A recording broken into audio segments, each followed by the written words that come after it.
Hello and welcome to this edition of Reporters on France 24, the weekly magazine featuring in-depth stories from correspondents around the world. I'm Andrea Sankey. This week, it's been just over a month now since Hamas, the militant Palestinian organization, took control of Gaza, forcing out the Fatah opposition and assuming total power over police and security forces. Although most of the world has refused to recognize Hamas as a political structure in Gaza, the group continues struggling to function, insisting that Hamas was democratically chosen by Palestinians to rule.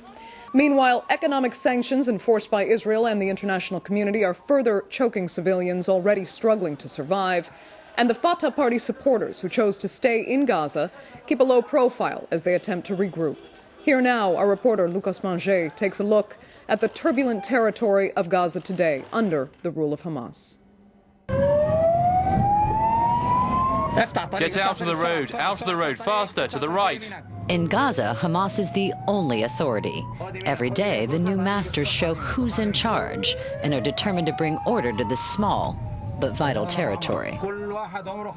All men older than 15, outside, quickly, quickly. Today, their objective is to arrest 2 suspected murderers and disarm a powerful armed clan.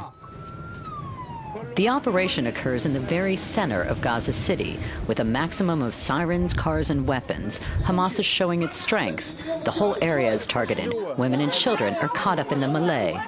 The police no longer work alone here. Hamas has ordered militias from its armed wing, the Ezzedine al-Qassam brigades, to provide extra manpower.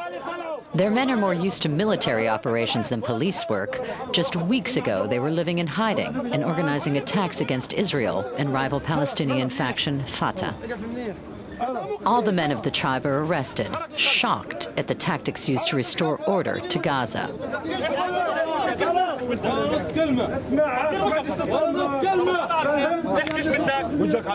But the police and the militiamen do not always see eye to eye. No hitting on camera. In the space of half an hour, the operation has spread panic and anger throughout the neighborhood. The head of the family tries to defend his honor. In Gaza, powerful armed clans like this are Hamas's #1 target. Taken back by the violence of his new colleagues, the police commissioner tries to calm the situation. We know that Ayad Abu Amra is here, and he's a murderer. He killed a member of the Psesso family. There's also another criminal, one of the biggest car thieves in Gaza. So the police launched this operation to arrest them. With our anti-criminal squads, we've arrested a lot of men. But they're innocent. After checks, they'll be released. Among the dozens of men taken to the police station, only 2 were arrested. The murder suspects were never found. The most important thing for the new security force is to be seen in charge.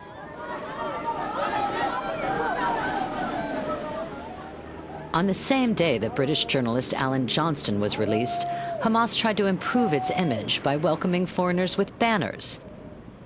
It also ordered its executive force to help out on the streets as a sort of backup police force. Hamas took power by force, and in its wake, an appearance of calm has returned. But for many Gazans, it's an illusion. Fatah supporters are in hiding, stunned by their defeat. Some fled, while others have stayed.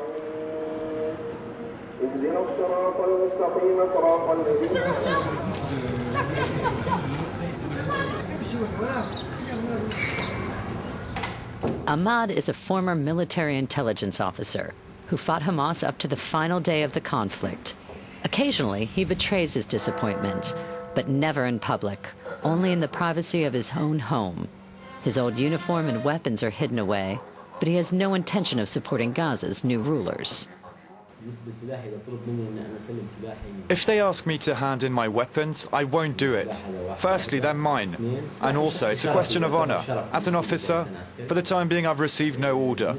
If they do it, I'll send a lawyer.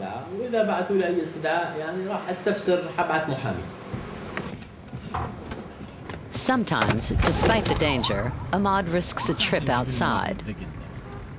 On every street corner, he could be recognized by Hamas soldiers, but he wants to see his former comrades, to discuss, again and again, the story of Fatah's defeat in Gaza.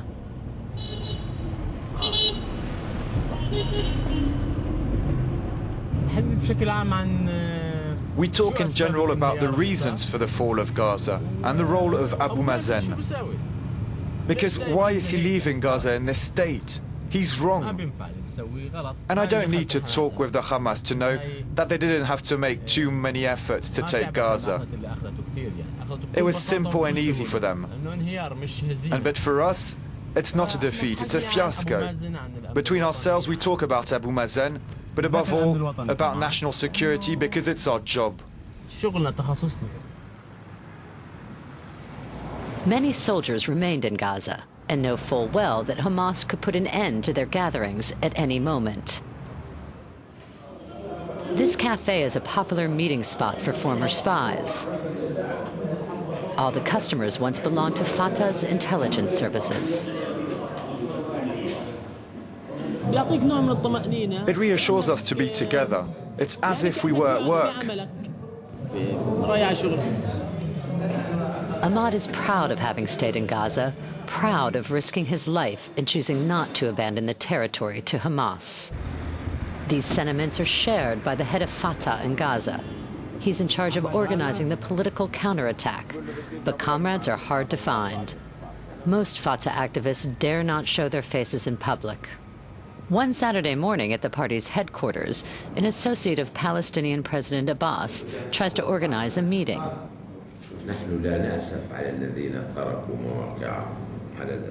We're not missing the people who left their jobs. We're doing just fine.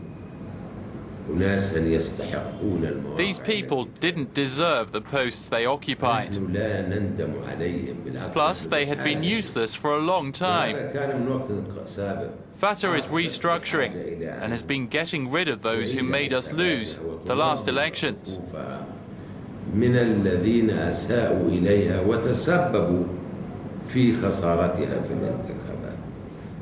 Despite hours spent on the telephone trying to convince his friends and allies to attend, no one agrees to come and aid the resistance.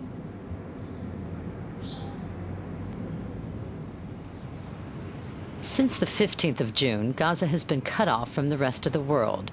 No country recognizes the Hamas government, and links with Abbas's emergency government in Ramallah don't exist. Two authorities, perhaps two Palestines, but at what cost? Gaza's facing economic crisis, and yet, officially, according to Hamas, all is well. This is Bassem Naim, a central figure in the Hamas government. They're trying to prove to Palestinians and to the world that Hamas can effectively govern a territory alone. They say Hamas is there because the people voted for them. A father of 6 children, Naim was a surgeon. Now he's in charge of 3 areas of government: health, youth and sport, and prisoners.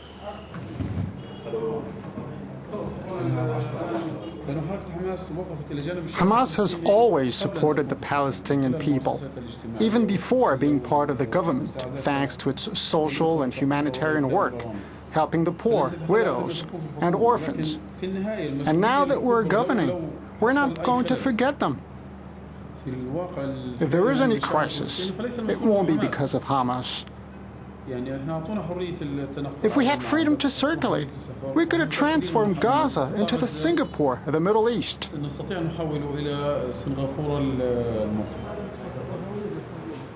The minister wants to show us that under Hamas's rule, children are not forgotten. During the holidays, he leads us to a classroom, the only one occupied in the whole school. When we ask where the money came from to finance the computer equipment, the response is vague.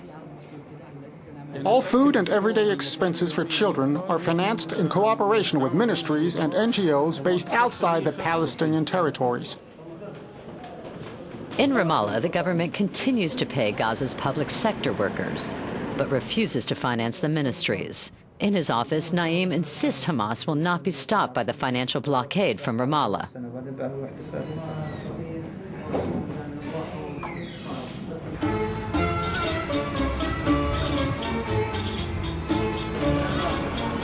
But Mahmoud Abbas shows no signs of ending the financial squeeze on Gaza.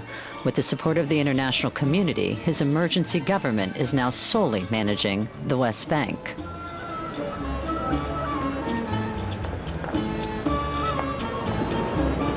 To understand how the two major Palestinian factions came to civil war, we go to see Ashraf al-Ajrani. Like his enemy in Gaza, he's Minister for Prisoners.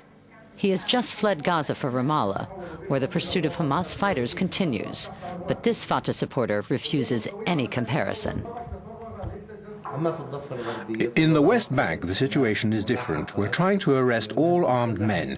It all started with Fatah militants, and now it's continuing with Hamas men. We can't compare the two situations.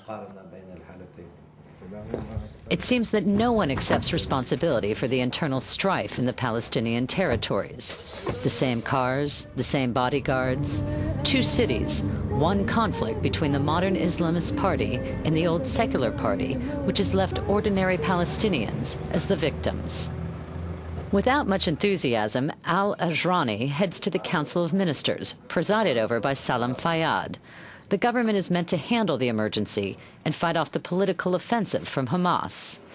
His title suggests that the minister is the real boss. That's what he tells people all day, as if to convince himself it's true. In reality, there's only one ministry, this one here, in Ramallah.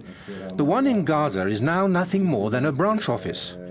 Even if there's a former minister in Gaza, that doesn't mean anything. He can't control anything. It's just window dressing. أن يتحكم في أي شيء وفقط هذه مسألة مظهرية. All is in fact a question of appearances. This, for example, used to be a sports center used by female Hamas activists. And this party leader from the West Bank wants to show us how far the reprisals from Fatah have affected people's lives. Even as Hamas soldiers were overthrowing Fatah in Gaza, the symbols of the Islamist party were being attacked in Ramallah. Both sides see themselves as victims. This man, who has just been released from prison, is a case in point. It's not a war between Hamas and Fatah. It's a unilateral attack. Here in the West Bank, Hamas hasn't retaliated against either Fatah, the government, or the security forces from 1994. Though things may appear calm, weapon stocks are being replenished. Hamas, which prides itself on organization and discipline, is training and equipping its executive force to impose order and security, but also perhaps to prepare for future conflicts.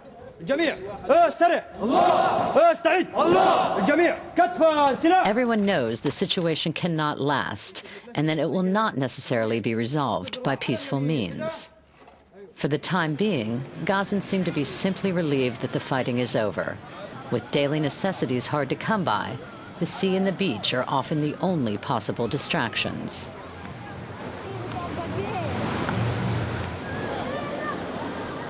Ziad Matusk, a university student, tries to talk politics with his family at the water's edge. It's true, things are calm and people are coming to the beach, but that doesn't mean anything. In my opinion, there's no economic and political perspective here. Gaza and Palestine were known for their political diversity and freedom of speech, but since Hamas took over, all that's gone. It's difficult for people to say what they think, and there are no opposition TV channels. I don't think there's any political perspective if the Palestinian Authority, if President Abbas continues to refuse to talk to Hamas. In Gaza, the calm sea belies the undercurrent of tension that's become a daily reality for its residents. And Lucas Manchet, the reporter on that story, joins us now for additional comment. Lucas, thanks for coming in. How long, essentially, do you think Hamas will and can remain in power in Gaza, considering the international pressure it's under via sanctions, for example, and the divisions of the Palestinian people themselves? It's very hard to say because, as you know, Gaza is a closed territory, but Hamas can rule this territory with money coming from abroad, essentially from Saudi Arabia, maybe a little bit from Iran, from countries like that who are helping Hamas to rule in Gaza.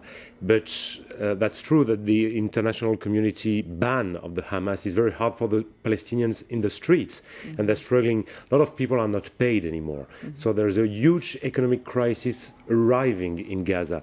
Nobody knows exactly when it will occur, but the Ramallah power, the Fatah power, is doing his best to put a maximum of pressure on the Gaza Strip. But how badly do the civilians in Gaza want to support Hamas? People in Gaza supported Hamas in January 2006, and they elected the Hamas for the general elections. And people are supporting Hamas, but they're afraid, for example, of the violence of the Ezzedin al-Qassam brigades, who are fighting. This is a military branch of the Hamas. And people are starting to be a little bit afraid of too much power in the hands of only the Hamas. So it's a strange feeling in the streets. People are happy to see the end of the fightings, but they're afraid of the future. Okay. How hard is Hamas trying to win a PR battle of sorts? By inviting you, for example, to come and report on what they're doing in Gaza, do you feel you were perhaps part of a PR effort? They did not invite us. We decided to go there. But when the Hamas saw that we were here, and we arrived the day of the release of Alan Johnston, for example, the minister that you see in the story, Bassem Naim, he asked Ismail Haniyeh, the leader of the Hamas, if he was able to talk. And Haniyeh apparently told him, yes, explain everything, explain how we work, and this is peace in Gaza. We have to show this peace. But as you saw in the story, it's a very strange peace. It may be a peace for a few weeks, because the Fatah fighters are not far, and they're just waiting. Okay, Lucas. Unfortunately, that's all the time we have for this edition of Reporters. Thank you so much for joining us. That is all for this edition on France 24. Remember, if you'd like more information on this program and others on our channel, you can always log on to our website. That's at france24.com. Click on Special Reports if you'd like more information specifically on this program. I'm Andrea Sankey. Thanks for joining us. Until next week, then. Bye-bye.